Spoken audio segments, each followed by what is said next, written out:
Hello, this is Dr. Tae, and today's episode is on what is holistic medicine. I call my system PHI method, PHI. A lot of people are going to urgent care, and when they have a headache or sick, and they go see their doctor, and this has become a substitute for primary care. And this is not in any way, shape, or form.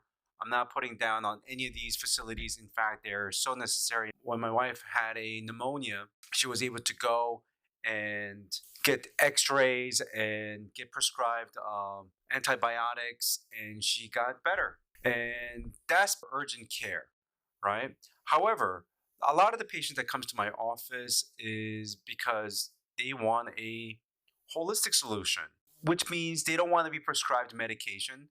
They don't want to be recommended any type of surgery. So for quick things, nothing urgent. So people who come to my office, they'll tell you it's urgent, but it's not emergency.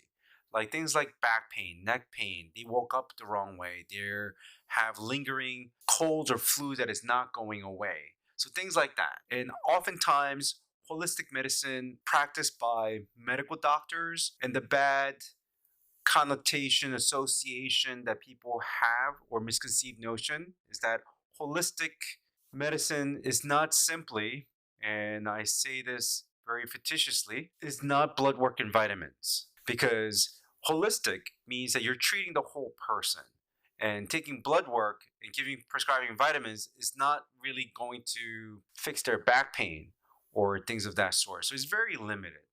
So primary being that you're the first person to go to, and holistic meaning you're being treated for everything. So you can go in for insomnia and things like that, and you have back pain, and that guy can treat you. And integrated means that a lot of things are used together. So it's not just blood work and vitamins. It's a lot of components. So in order to be primary, holistic, integrative, the person has to be treated in multiple areas of medicine. This is my company called Five Phases Acupuncture. Yes, I am licensed in acupuncture, but I do more than that, and I'm going to get into that. So the core philosophy in Eastern medicine, what they call the four pillars, they were taught: one, tool medicine; two, herbs and diet; and three, physical manipulation; and four, qigong, which is like a Chinese version of yoga, which translates into energy work. So, in order to treat the whole entire village in ancient times, the person needed to use some sort of tools to help people change their diet, and three, use their hands to manipulate the body so that the body can go back to its correct position. And one might see that tool medicine is like microsurgery type of situation, right? Two is, if you have diabetes and you're taking insulin for the rest of your life and not changing your diet, I don't think that is the right way to go about doing things. Yes, insulin is very, very important. However, uh, insulin should be taken while you're being educated to lower your sugar levels in terms of diet. And so the sole purpose is to come off insulin. If you go to an acupuncturist for back pain and they're not stretching you, sticking needles into people is not going to put the body back where it belongs. It may alleviate some of the pain, but it won't put the body back where it belongs. So a lot of people go to chiropractic care, physical therapy, and this is that component of medicine.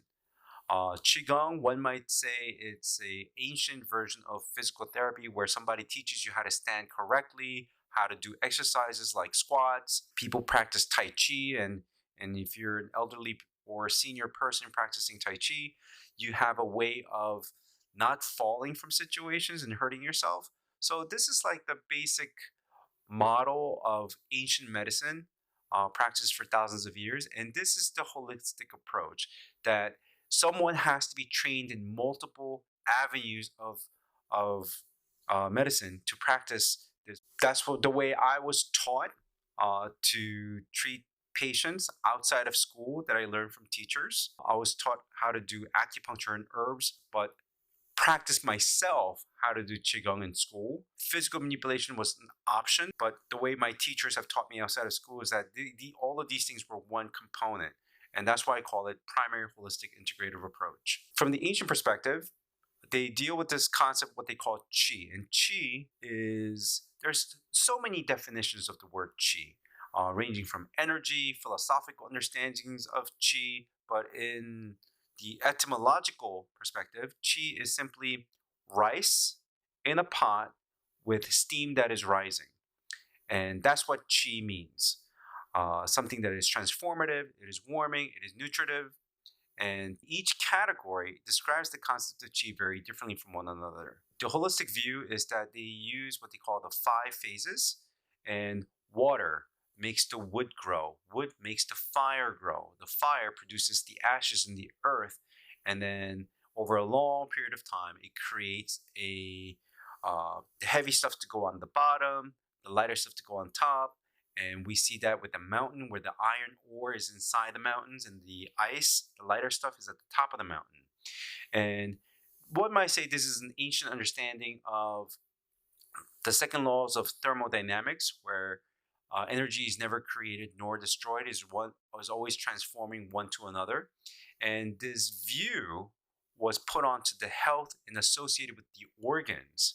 And like your urinary bladder and your kidneys associated with water, your liver and your gallbladder associated with wood, and your heart is fire because it's always beating, and your pericardium that protects it, and your small intestine because it's always running to take care of it, and sanjiao, which is an organ that does not existed in a long period of time in Western medicine, but it now has, is called the triple burner in the English translation.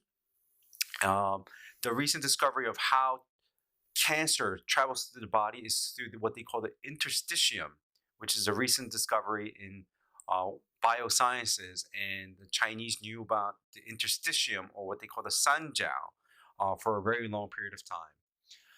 And the stomach and spleen has to do with your digestive system in the Eastern sense. And this is not to say this is the Western sense.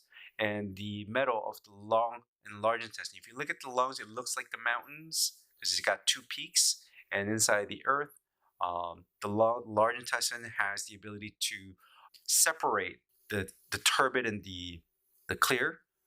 And this is the holistic view. And even though it's not perfect, there are these meridians associated with it, and it follows these principles of holistic medicine. All right, on that note, hit the like button, subscribe, and hit the notification bell for future videos, and I'll see you next time. Take care. Bye-bye.